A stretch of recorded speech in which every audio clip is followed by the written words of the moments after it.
I grew up having a dad who came into my life when I was young. I was a year old when my dad met my mom. And I grew up knowing that I had a biological father out there, but that decided when my mom got pregnant that he just didn't want anything to do with us, and that was hard. So I had this identity crisis as a kid, kind of wondering where I was from and why this guy left and didn't want anything to do with me when he didn't even know me. And then I had this dad in my house who was awesome and loved my mom and loved me, but they worked really hard and weren't home all the time, and it was hard.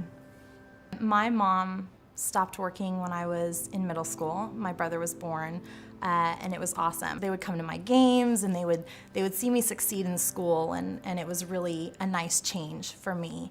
But my dad wasn't around still, and that was hard. Just I felt like I would come home from school, and if he was home, he was doing something else and didn't really want much to do with me. Because I wasn't his biological child, it felt at times like the three of them, my mom, my dad, and my brother, had this connection that I just couldn't quite get a hold of. Maybe I wasn't really wanted in my own house, and that's hard to feel when you're a teenager. I had a really tough sophomore year in high school. As a young adult, as a female, to have your dad, another dad, what it felt like, kind of just not care. I had no place in my house. My brother was a product of my family wanting him, and I felt like I wasn't. And so I remember my sophomore year, just having a really hard day at school and coming home and feeling like there just wasn't any purpose for me being there, that my family didn't want me, my friends didn't want me, I didn't really have a calling, and I never felt fully appreciated or loved. And I remember writing a suicide note to my family and just telling them that I didn't feel loved, and I felt like my brother was a child that they wanted and that I wasn't, and that if I wasn't appreciated in my own family, that there was really no reason for me to even be here, that no one else was going to appreciate the fact that I was on this earth. And I attempted suicide one afternoon as a sophomore. That was my moment of weakness. That was my biggest kind of breakdown in a sense where I felt like I was just completely useless to the world. The next day, my mom was waiting for me when I got home from school, and I walked in and saw my letter taped back together on the table, and she said, "We need to talk about this." And my dad walked in, and she said, "You know, Dad came home early to talk about this because we need to talk about it." And I had this moment where I realized for the first time in what seemed like forever that my dad had come home early from work, and it wasn't because I was succeeding or getting an award or doing something positive. Like, he finally made the time for me because I wrote a suicide note. And that, as a teenager, was heartbreaking. So I kind of shut myself off completely to that whole relationship. That was rock bottom. So I finished high school.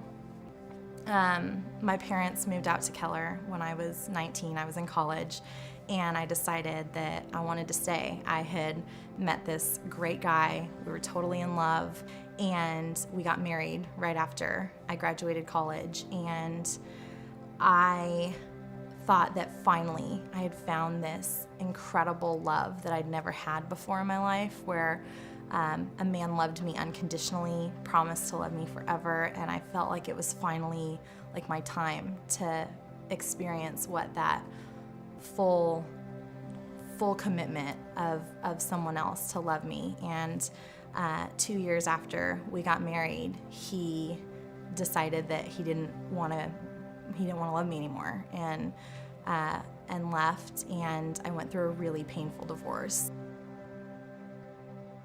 because of that, as I was talking to a friend one day, she invited me to church. I had to go and at least get some clarity, and I felt like the church was a great place for that, so I went. And I heard a message that I'll never forget, where I finally surrendered myself to Jesus, was when I heard the pastor say that we're like an invention, and if you were to put an invention in front of someone and not tell them anything about it and ask them to use it, that they wouldn't know what to do unless they read the owner's manual or talked to the creator. And it clicked for me. That analogy really made me think about the fact that I had been living life for me by my rules, and that if I was going to ever figure out what I was actually called to do and here for, if I was ever going to find my sense of identity and my purpose, that I had to either talk to my creator or read the owner's manual, which is the Bible. And I never really thought of it that way. I just kind of thought if I believed in God, that I was good.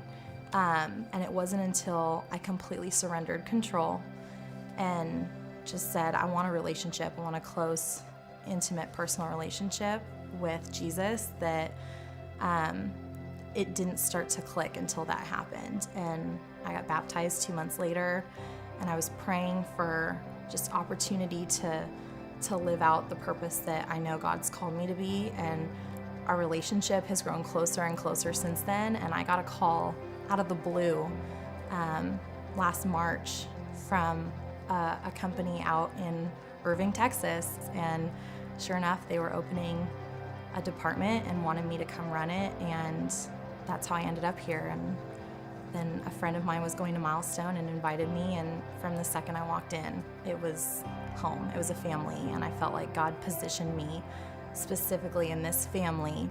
I had been so focused on getting any father-like figure in my life to love me the way that I was hoping to be loved, and I didn't even realize that I had a heavenly Father who didn't need me to perform for him, who loved me right where I was at. I can be completely content and show a lot more grace to my Father, who I know is not perfect but loves me, that I don't have to hold him to this standard of being this perfect Father, because I have one.